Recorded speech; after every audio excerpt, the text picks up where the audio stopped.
Painted application ધોરણ 6 થી 12ના વિદ્યાર્થીઓ માટે અપડેટ થઈ ચૂકી છે. આ એપ્લિકેશનમાં શું છે? બધા જ વિષયના વિડીયોઝ છે. ગુજરાતની બેસ્ટ ફેકલ્ટી દ્વારા લાઈવ લેક્ચર્સ છે. આઈએમપી પ્રશ્ન છે, ટેસ્ટ સિરીઝ છે અને ગુજરાતના તમામ વિદ્યાર્થીઓ સાથે તમે તમારી કમ્પેરિઝન કરી શકો છો. ગેમિફિકેશન છે અને બીજું ઘણું બધું. તો તમે એપ્લિકેશન ડાઉનલોડ ન કરી હોય તો ડિસ્ક્રિપ્શનમાં લિંક આપી છે. હમણાં જ પ્લે સ્ટોર ઉપર જાઓ. સમલમ ચતુષ્કોણ દાખલા નંબર 4. પેલા તો પ્રતિપ્રમેય સમજવાનો ને, સમજી લઈએ. હાલો જો ભાઈ, આ ચોથો દાખલો કરો એ પેલા પ્રમેય આવડે, એક જ મિનિટનું છે અને બધાને આવડે એવું છે. મધ્યબિંદુ પ્રતિપ્રમેય શીખવાડું. શું શીખવાડું છું? મધ્યબિંદુ પ્રતિપ્રમેય. જો માનો કે આપણને ત્રિકોણ આપ્યો છે ABC. શું ત્રિકોણ આપ્યો છે? ABC. અહીંયા એક રેખા દોરું છું જેમાં બિંદુ E છે અને બિંદુ શું છે? F.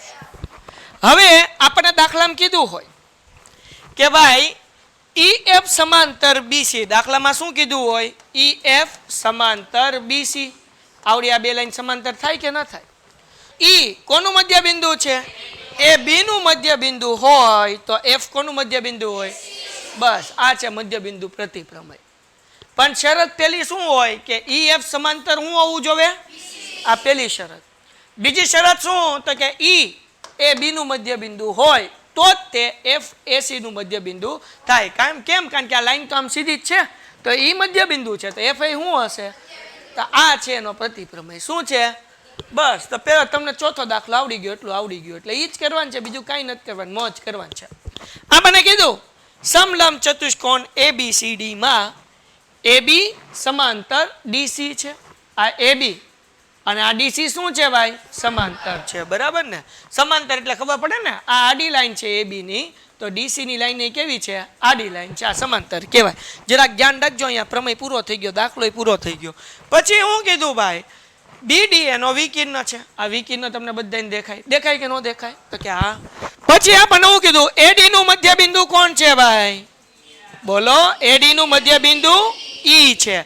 બરાબર. તો E માંથી AB ને શું હોય? સમાંતર હોય. AB ને સમાંતર હોય અને BC ને F માં છેદતી એક રેખા દોરો. એટલે અહીંયાથી એક રેખા દોરવાની. શું કરવાની છે? આ રેખા દોરવાની છે જે અહીંયા E માં છેદે અને અહીંયા ક્યાં છેદે ભાઈ? F માં છેદે. બરાબર. તો આપણે શું સાબિત કરવાનું છે? તો કે ભાઈ F એ BC નું સાબિત બિંદુ, શું કે મધ્ય બિંદુ છે તેમ સાબિત કરો. 2 મિનિટ થાય. કેટલી મિનિટ થાય? હાલો જો થઈ ગયો, દાખલો પૂરો થઈ ગયો. ધ્યાન રાખજો. ભાઈ તમને બધાને અહીંયા દાખલામાં કીધું છે ભાઈ સમલંબ ચતુષ્કોણ આપ્યું છે. હા કે ના? હા તો પાડો યાર. સમલંબ ચતુષ્કોણ. શું નામ છે ચતુષ્કોણનું? ABCD માં આપણને આગળ એ કીધું કે ભાઈ BD શું છે ભાઈ? વિકર્ણ છે. તો અહીંયા લખી નાખું BD વિકર્ણ છે. છે કે નહીં? તો હવે વિકર્ણના કારણે બે ત્રિકોણ થઈ ગયા.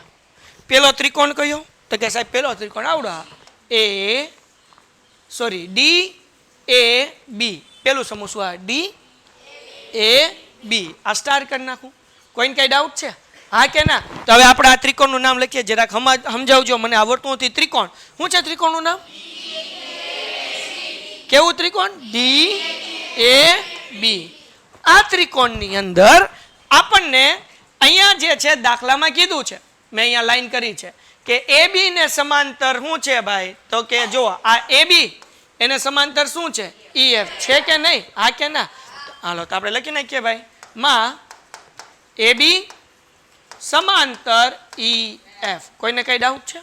હવે જરાક ધ્યાન રાખજો, એક મસ્ત વસ્તુ કહું છું કે આ EF અને DB જ્યાં એક બીજાને છેદે ત્યાં નામ આપણે શું આપીએ? G આપીએ. શું નામ આપીએ છીએ? G. તો હાલો હું લખી નાખું. તો શું લખવાનું? O નહીં, ગમે નામ આપો. તમારે O આપવું હોય તો તું O આપ. બરાબર. મને શું આપવું છે? G. તો હું નામ આપું છું G. ઓકે. તો હું અહીંયા લખું છું ભાઈ. શું લખીશ? કોણ કોણ એકબીજાને છેદે? EF. કોણ એકબીજાને છેદે ભાઈ? મને કહેજો જરાક. EF પછી અને DB એકબીજાને છેદે ત્યાં જી નામ આપો. હાલો ડન છે. તો હવે અહીંયા લખીએ, આ જે છે ને એની નીચે લખવાનું છે. પેલા જી નામ આપી દેવાનું, પછી આવડું આ સ્ટેપ કરવાનું. એટલે હું ફરીથી લખું છું. કયો ત્રિકોણ લીધો હતો? ડી એ બી માં. ત્રિકોણ ડી એ બી માં કોણ કોણ સમાંતર છે? ઈ એફ સમાંતર એ બી. હવે આ ત્રિકોણમાં જોવો, આ ત્રિકોણની અંદર કઈ ઈ એફ નથી આવતો. આ ત્રિકોણમાં ખાલી શું આવે છે ભાઈ? તો આપણે લખીએ કે ઈ જી સમાંતર થાય કે ન થાય? હવે આપણે દાખલામાં કીધું ઈ કોનું મધ્ય બિંદુ છે? તો ઈ એ ડી નું મધ્ય બિંદુ છે. તેથી મધ્ય બિંદુ પ્રતિ પ્રમેય. કેવો પ્રમેય? પ્રતિ પ્રમેય પ્રમાણે.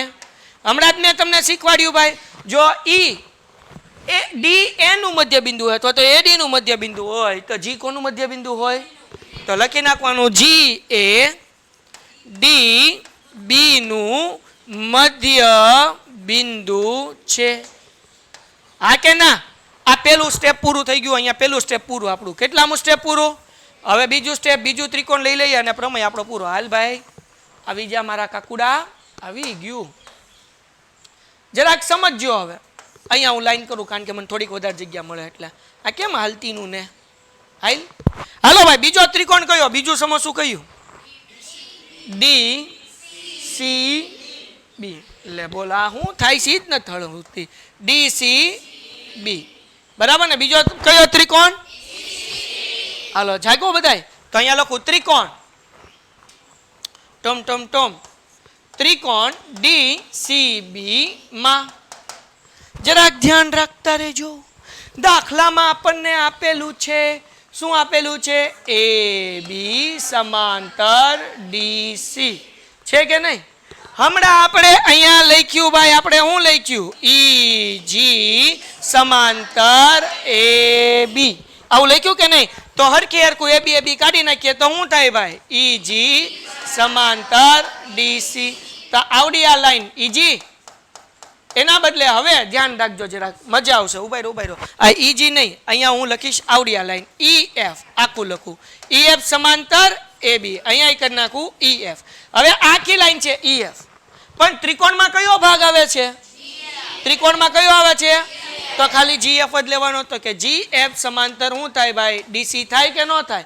તો હવે આપણે હમણાં સાબિત કર્યું જી એ ડીબી નું શું છે? મધ્ય બિંદુ. તો આપણે એ લખી નાખીએ જી એ ડીબી નું મધ્ય બિંદુ છે. લ્યો દાખલો પૂરો થઈ ગયો. તેથી આ એફ કોનું મધ્ય બિંદુ હોય? સીડી નું. તો તેથી એફ એ સીડી નું મધ્ય બિંદુ છે. બરાબર? કાઉન્સમાં લખવાનું મધ્ય બિંદુ પ્રતિ પ્રમેય. મધ્ય બિંદુ પ્રતિ પ્રમેય. દાખલો થઈ ગયો પૂરો. હવે જુઓ આપણે શું સાબિત કર્યું? એફ કોનું મધ્ય બિંદુ છે? બીસી નું. તો એફ એ, અહીંયા ભૂલમાં સીડી લખાઈ ગયું છે, અહીંયા હું કરી નાખીએ એફ એ બીસી નું મધ્ય બિંદુ છે. દાખલો થઈ ગયો પૂરો. તો મધ્ય બિંદુ પ્રતિ પ્રમેય ક્યારે થાય? પેલી શરત હોય કે સમાંતર હોય. તો પહેલા તો આપણે એ સાબિત કર્યું કે એ શું છે ભાઈ? જીએફ સમાંતર ડીસી છે. અહીંયા આપણે સાબિત કર્યું કે ઈ જી સમાંતર શું છે? એ બી. કારણ કે પેલી શરત હતી સમાંતર હોય. બીજી શરત હતી એક બિંદુ મધ્ય બિંદુ હશે તો બીજું બિંદુ કેવું હશે? તો પેલી શરત હોય કે સમાંતર હોય. બીજી શરત કે એક બિંદુ મધ્ય બિંદુ હોય તો બીજું શું હોય? મધ્ય બિંદુ. Painted, Painless Learning.